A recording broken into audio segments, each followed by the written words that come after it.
दोस्तों, कल्पना करिए, एक ऐसी जमीन जिसे सालों तक लोग बस एक साधारण इलाका समझते रहे, अचानक वही जमीन भारत के लिए अरबों रुपये का खजाना बन जाए।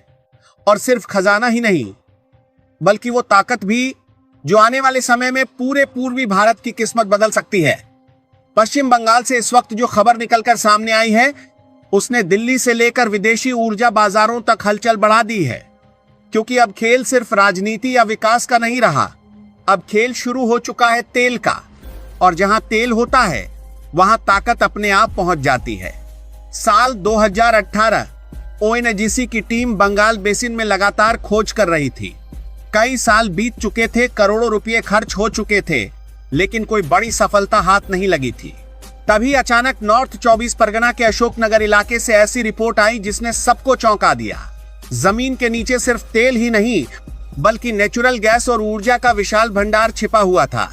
उस वक्त दावा किया गया कि यहां करीब 240 मिलियन बैरल ऑयल इक्विवेलेंट का रिजर्व मौजूद हो सकता है। और तभी पहली बार कहा गया, यह पूर्वी भारत का गेम चेंजर बन सकता है। लेकिन असली कहानी यहीं से शुरू होती है।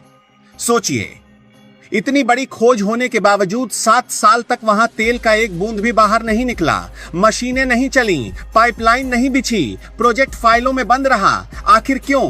क्या वजह थी कि भारत की पहली बड़ी बंगाल ऑयल फील्ड सिर्फ कागजों तक सीमित रह गई? इसके पीछे सिर्फ एक कारण नहीं था, बल्कि राजनीति, सत्ता संघर्ष, जमीन विवाद और सिस्टम की जटिलता का ऐसा जाल था जिसने इस पूरे प्रोजेक्ट को रोक कर रख दिया। केंद्र सरकार बार बार प्रोडक्शन शुरू करने की बात करती रही, लेकिन राज्य स्तर पर सहयोग नहीं मिल पा रहा था।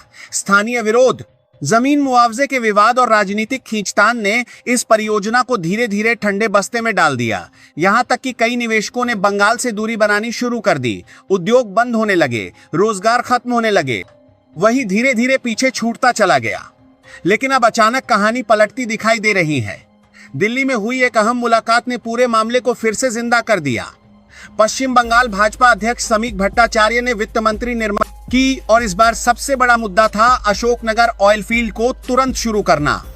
सूत्रों के मुताबिक इस प्रोजेक्ट को अब टॉप प्रायोरिटी में रखा गया है। यानी जो काम 7 साल में नहीं हुआ, अब वो तेजी से आगे बढ़ सकता है। और दोस्तों, अगर ऐसा हुआ तो सिर्फ एक ऑयल फील्ड शुरू नहीं होगी, बल्कि पूर्वी भारत की पूरी आर्थिक तस्वीर बदल सकती है। जरा सोचिए, कोलकाता से सिर्फ 48 किलोमीटर दूर एक ऐसा ऊर्जा हब तैयार हो सकता है जहां से तेल निकलेगा, गैस निकलेगी, पाइपलाइन बिछेंगी, रिफाइनरी बनेगी, फैक्ट्रियां लगेंगी और हजारों नहीं बल्कि लाखों लोगों के लिए रोजगार पैदा होगा। अभी तक भारत में बड़े ऑयल प्रोडक्शन की बात होती थी तो नजरें गुजरात, मुंबई ऑफशोर या असम पर जाती थी। लेकिन अब पहली बार पूर्वी भारत खुद को ऊर्जा मानचित्र पर स्थापित करने की तैयारी में दिखाई दे रहा है। और समय भी ऐसा है जब दुनिया का माहौल बेहद खतरनाक बना हुआ है। कहीं युद्ध चल रहे हैं, कहीं तेल सप्लाई पर संकट मंडरा रहा है, कहीं कीमतें आसमान छू रही हैं। भारत आज भी अपनी जरूरत का लगभग 85% कच्चा तेल विदेशों से खरीदता है। यानी अगर बाहर कुछ गड़बड़ हुई तो उसका सीधा असर भारत की जेब और अर्थव्यवस्था पर पड़ता है। ऐसे में अशोकनगर जैसी ऑयल फील्ड सिर्फ एक प्रोजेक्ट नहीं, बल्कि भारत की ऊर्जा सुरक्षा की नई ढाल बन सकती है। लेकिन सबसे बड़ा सवाल अभी भी बाकी है, क्या इस बार सच में काम शुरू होगा? क्या बंगाल आखिरकार अपनी पुरानी औद्योगिक पहचान वापस हासिल कर पाएगा, या फिर यह प्रोजेक्ट भी राजनीति और सिस्टम की भेंट चढ़ जाएगा? क्योंकि अगर अशोकनगर से तेल निकलना शुरू हो गया तो सिर्फ बंगाल नहीं बदलेगा, बल्कि भारत की ऊर्जा राजनीति का पूरा संतुलन बदल सकता है। और शायद यही वजह है कि इस वक्त हर किसी की नजर सिर्फ एक जगह पर टिकी हुई है, अशोकनगर। दोस्तों, ऊपर से देखने पर यह सिर्फ एक ऑयल फील्ड लगती है, लेकिन अगर गहराई से समझें तो अशोकनगर का खेल सिर्फ तेल तक सीमित नहीं है। असली कहानी उसके पीछे छिपी हुई है। और वही कहानी आने वाले समय में पश्चिम बंगाल की राजनीति, अर्थव्यवस्था और यहां तक कि पूरे पूर्वी भारत का पावर बैलेंस बदल सकती है। क्योंकि इतिहास गवाह है, दुनिया में जहां जहां तेल निकला है, वहां सिर्फ मशीनें नहीं बदली, वहां सत्ता का केंद्र बदल गया। वहां सड़कें बनी, बंदरगाह बदले, नए शहर खड़े हुए, और सबसे बड़ी बात, वहां लोगों की सोच बदल गई। और अब पहली बार ऐसा लग रहा है कि बंगाल भी उसी मोड़ पर खड़ा है। अब तक बंगाल की पहचान क्या बन चुकी थी? राजनीतिक हिंसा, बंद होती फैक्ट्रियां, पलायन और बेरोजगारी। लेकिन अगर अशोकनगर प्रोजेक्ट सच में तेज गति पकड़ता है तो सबसे पहले बंगाल की इमेज बदलनी शुरू होगी।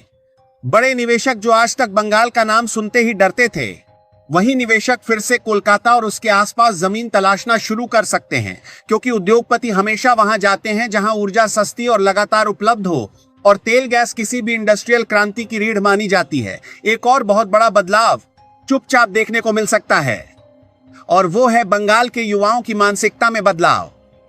आज लाखों युवा बंगाल छोड़कर दूसरे राज्यों में नौकरी खोजने जाते हैं, लेकिन अगर यहां पेट्रोकेमिकल, लॉजिस्टिक्स, गैस नेटवर्क और मैन्युफैक्चरिंग इंडस्ट्री बढ़ती है तो पहली बार ऐसा हो सकता है कि बाहर गए लोग वापस लौटना शुरू करें। यानी जो राज्य सालों से माइग्रेशन देने वाला राज्य बन चुका था, वही अचानक रोजगार देने वाला राज्य बन जाए। लेकिन कहानी का सबसे दिलचस्प हिस्सा अभी बाकी है। अगर अशोकनगर से लगातार अच्छा उत्पादन निकलता है तो सिर्फ यही एक फील्ड नहीं रुकेगी, उसके बाद पूरा बंगाल बेसिन फिर से जांच के दायरे में आएगा।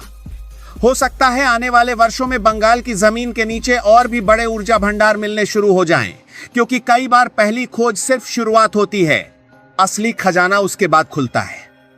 और अगर ऐसा हुआ तो पूर्वी भारत का महत्व अचानक कई गुना बढ़ जाएगा। अब जरा अंतर्राष्ट्रीय स्तर पर सोचिए, अभी तक भारत की ऊर्जा रणनीति ज्यादातर पश्चिमी तट और मध्य पूर्व के इर्द गिर्द घूमती थी, लेकिन अगर पूर्वी भारत में ऊर्जा उत्पादन बढ़ता है तो भारत बांग्लादेश, म्यांमार और दक्षिण पूर्व एशिया के साथ नया ऊर्जा कॉरिडोर बनाने की कोशिश कर सकता है। यानी अशोकनगर सिर्फ बंगाल की नहीं, बल्कि भारत की एक्ट ईस्ट पॉलिसी का भी हिस्सा बन सकता है। और शायद सबसे बड़ा बदलाव राजनीति में देखने को मिले, क्योंकि जिस राज्य में उद्योग आता है वहां जनता की प्राथमिकताएं बदल जाती हैं। लोग सिर्फ नारों से खुश नहीं होते, बल्कि नौकरी, सड़क, बिजली और व्यापार की बात करने लगते हैं। इसीलिए अशोकनगर का असली असर सिर्फ अर्थव्यवस्था पर नहीं पड़ेगा, बल्कि बंगाल की राजनीति का पूरा मुद्दा बदल सकता है। आने वाले चुनावों में तेल, रोजगार और उद्योग सबसे बड़े हथियार बन सकते हैं, लेकिन एक खतरा भी उतना ही बड़ा है।